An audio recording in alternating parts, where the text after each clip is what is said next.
I'm going to just briefly bring this up. The McFarlane Spawn contest controversy.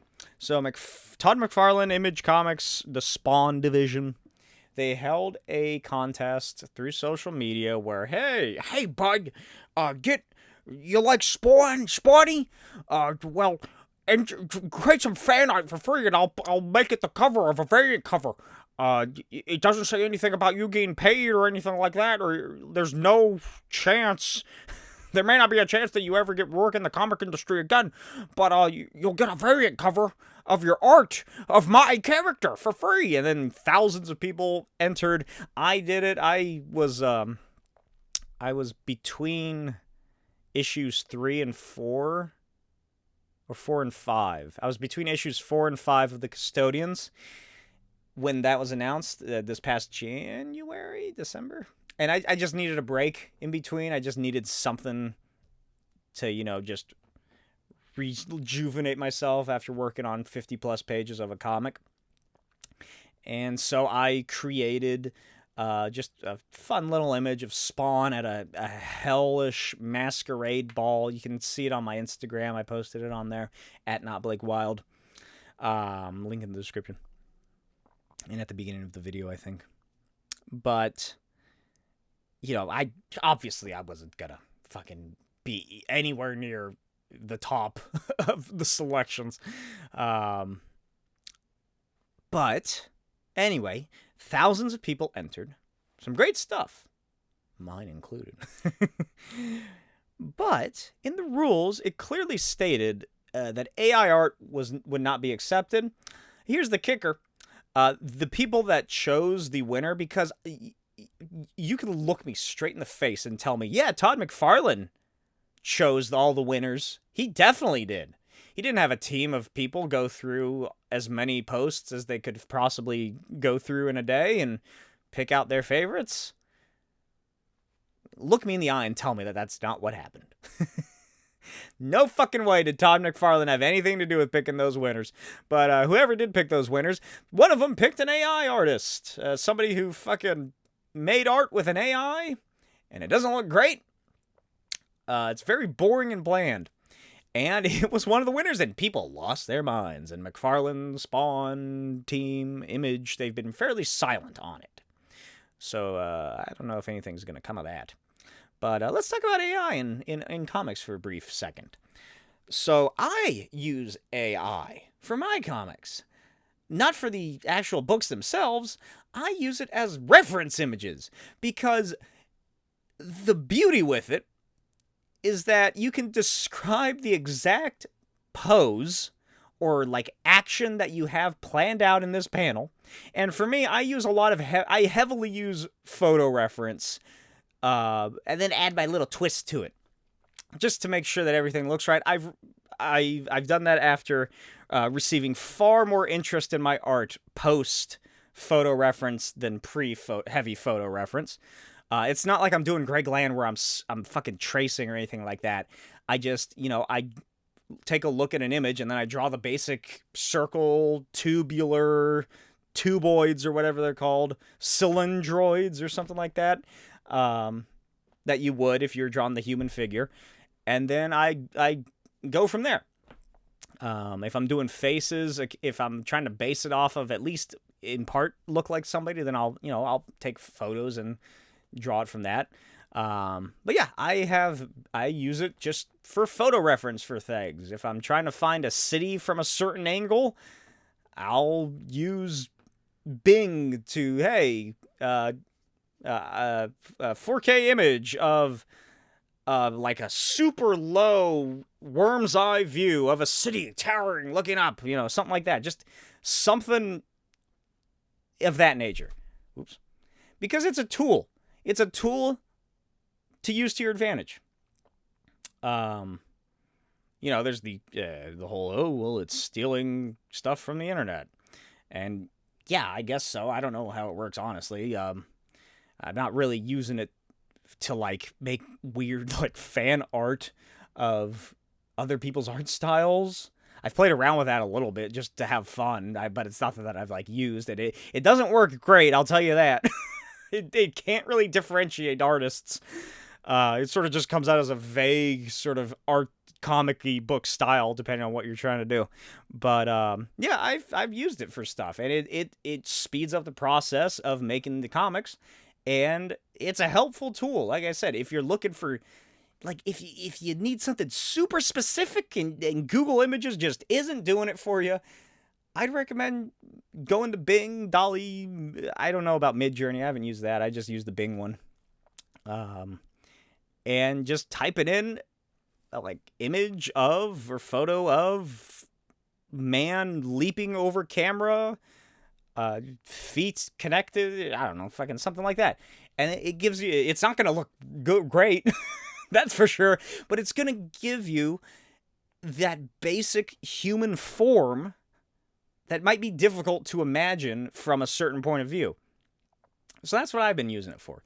And like I said, it's a lot of help. It helps things get through faster. It helps me get through more pages quicker. But I'm not putting it into the books. Everything going into the books, it's still me. And that's where the issue comes up, I think. This just happened in like a DC comic where people noticed that like there was like a map or something that was drawn for some comic. And it was clearly an AI-made map because like the lines were all fucked up. And it looks like it was just sort of doing the Photoshop clone tool, whatever that would be. And then there was like a Batman Catwoman comic book that people are saying is AI generated, and that is that's definitely an issue. I was on like a Mid-Journey Facebook group just because it's funny. I just think the AI images, some of these things that people are coming up with, I just think it's neat. It's funny. It's just crazy that people can do this. And I just like seeing what people were coming up with. Eventually that group just sort of turned in, check out this hot chick. So it was a bit disappointing when it became that. But it would become that, and it would also become, hey, everybody, take a look at this comic book I'm putting together. And it was like, oh, hey, it must be one of those comic book groups that I'm a part of on Facebook. No. And here's the thing, with all of the comics that I have seen, it's not many, maybe a handful, made using Mid-Journey, is that they're the most boring, stale, lifeless books you're ever gonna see. And here's the thing, that's what they're always gonna be. Sure, it might look pretty at a glance. It's like, ooh, the lighting and the art, oh my. But the people who are, at least at this point, the people I've seen that are using like the AI generation to make these comics, they don't know what they're doing. They aren't putting... You can get the same fucking quality comic that is being made and generated through AI and put together like a fucking Frankenstein. You can get that same shitty quality at any comic convention of some middle-aged guy selling his fucking sexy teenager comic book, or this fucking mundane, boring idea that he's trying to sell, that he's using his kids' tuition from. And I know because I've seen that so many fucking times. Every convention I go to, there's always that one, or there's always those booths where you can just tell. They're like, it's like, dude, gal. What's the feminine version of dude? I don't know. Is there one? Is it gal? Anyway, yo, person. It's just not working. You don't have what it takes. I'm sorry. The art is not good. The writing is not good. I would suggest not attending these conventions because I can see how sad it is. It's very sad when you see these types of comic people. Comic creators. They are comic creators. They're just not good comic creators. Because nobody's stopping at their booth. They're just sitting there.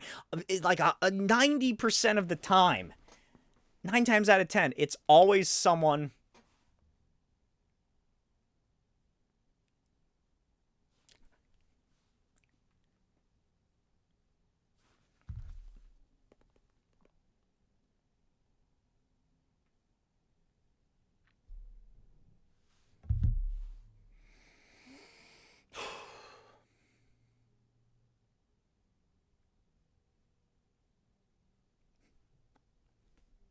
That's them checking out a checking out an attractive cosplayer.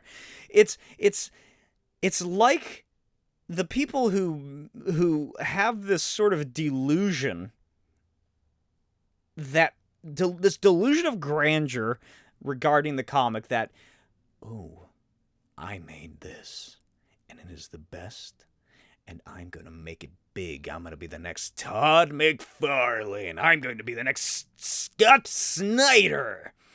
I don't have to work for this. I don't need to do this. Look at this comic I just whipped up.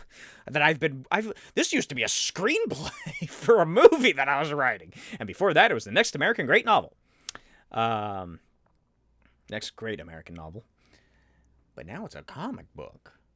And it'll be picked up for Netflix, I'm sure, or Amazon Prime. And all I have to do is just sit here and wait and watch as the peons come to me, you know.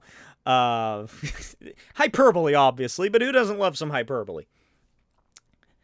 And that's just the vibe that I get from these people. That's the vibe I get from those same people who sit at their booths with their terrible art comics that are poorly written, that just need more time to cook. Needs some more time in the oven. The steak's looking a little raw.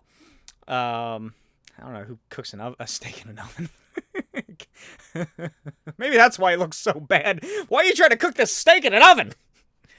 Anyway, that's just the same exact vibe that I've been getting from all these people doing AI comics. That's the same vibe I got from people doing NFTs. Ironically, both of those people were Todd McFarlane. But that's, like I said, at least now it's just, and I'm sure it'll always be. You'll always be able to tell because it's lifeless. The panels and compositions and camera angles are boring. Boom, head on.